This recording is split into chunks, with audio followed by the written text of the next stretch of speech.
This video provides a brief overview of the Tsunami Playbook approach. This information is provided by the California Governor's Office of Emergency Services, the California Geological Survey, and the National Weather Service. The playbook approach should only be used for tsunamis from a distant source with travel times greater than 4 hours. If there has been a local or regional warning level alert, it is recommended that all communities in the warning area call a full evacuation of their maximum tsunami evacuation zone. In addition to reviewing the Tsunami Playbook approach for both the on-land evacuation and maritime response, we will describe what the faster flood height number is and how it is calculated. We will discuss how the Tsunami Playbook recommendations are made and how they can be distributed to the communities. And we will discuss the likely sequence of actions from the time of tsunami generation to tsunami arrival in California. The benefits of the playbook approach are that they provide multiple evacuation response options for local communities, while also providing for consistent and accurate evacuation activities statewide. Tsunami evacuation playbooks are secondary options other than to call for either no evacuation or the maximum evacuation. There are plans that address large advisory or minor warning level tsunami events. To provide enough time for secondary evacuations, the playbook should only be used during tsunamis that travel times greater than 4 hours away from California. The State of California and the Weather Service will make recommendations for minimum evacuations prior to the tsunami's arrival. Because communities make the final determination on tsunami response actions, they can still decide to call a full evacuation if they feel it is appropriate.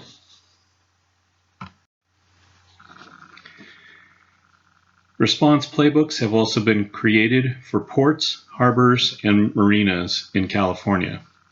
Although they are similar in concept to evacuation playbooks, maritime response playbooks identify areas of potential damage based on tsunami currents for a particular size event. Communities which have ports, harbors, and marinas within their jurisdiction should share these playbook recommendations with their maritime communities and coordinate tsunami response and/or evacuation activities. The National Tsunami Warning Center provides tsunami forecast amplitudes or wave heights that are independent of the existing coastal conditions, such as the tide, which can vary. To better understand the potential flood level for each community, the state and the Weather Service calculate a faster flood elevation number. FASTER is an acronym for the factors that will influence the on-land flood level, such as the forecast amplitude of the tsunami, the existing storm and tidal conditions, the known error in the forecast information, the tsunami run-up potential for each coastal community, and the other anomalies which may influence the flood potential. All these factors are added together to create the faster flood elevation number, which represents the water flood elevation above mean sea level as a reference. This number will be used to determine which playbook plan best matches the flood potential. Communities should not try to calculate the faster number on their own. The official faster number has been reviewed and verified by the state and the Weather Service.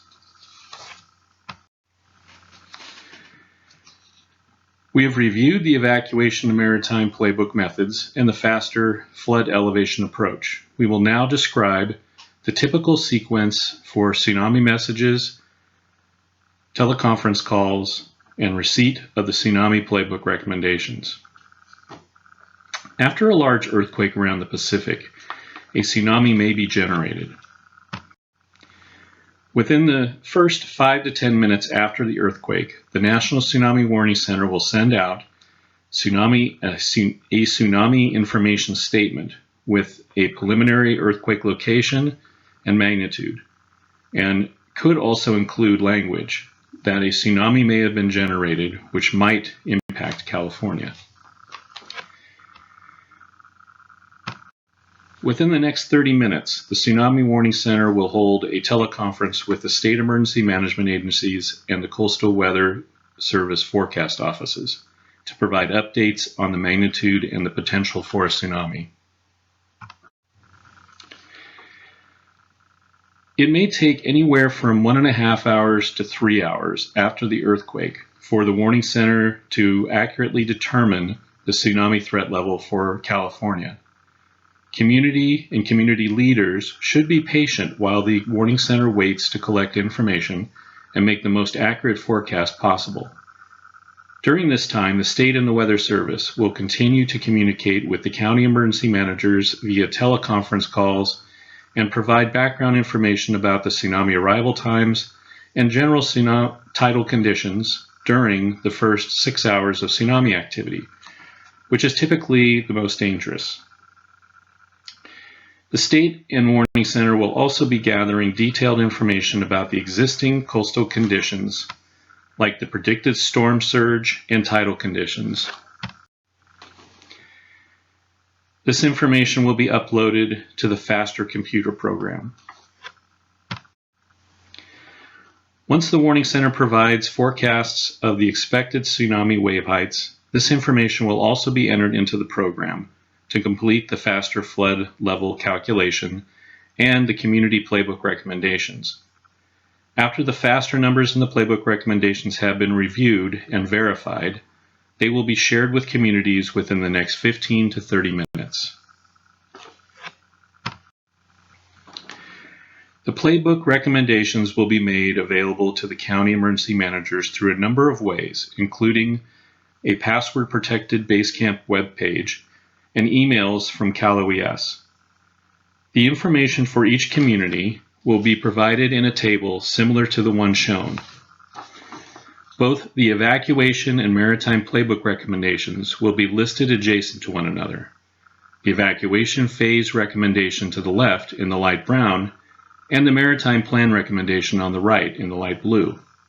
The county emergency managers are responsible for relaying the playbook recommendations to their communities, the harbor masters and the port captains, and the other agencies with coastal responsibilities.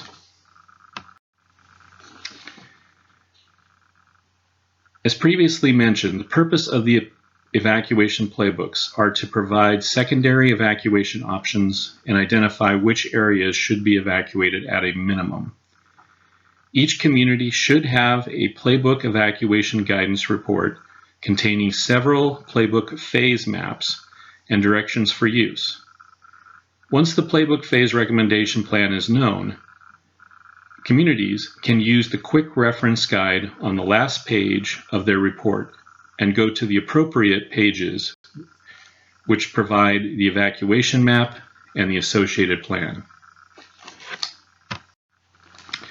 The same process applies to maritime playbooks, as shown. Evacuation phase playbooks are numbered 1, 2, 3, and a maximum evacuation plan. And the maritime response playbook plans are lettered A through E. Remember that the ultimate decision for use of these playbook products is up to the local community decision makers. However, we strongly suggest that you should at least use the guidance for a minimum response or evacuation. If you have questions during an event, you can contact your regional CalOES duty officer or your regional National Weather Service office contact. Copies of the most up-to-date community-specific tsunami evacuation and maritime playbook guidance reports are available on the Basecamp webpage listed.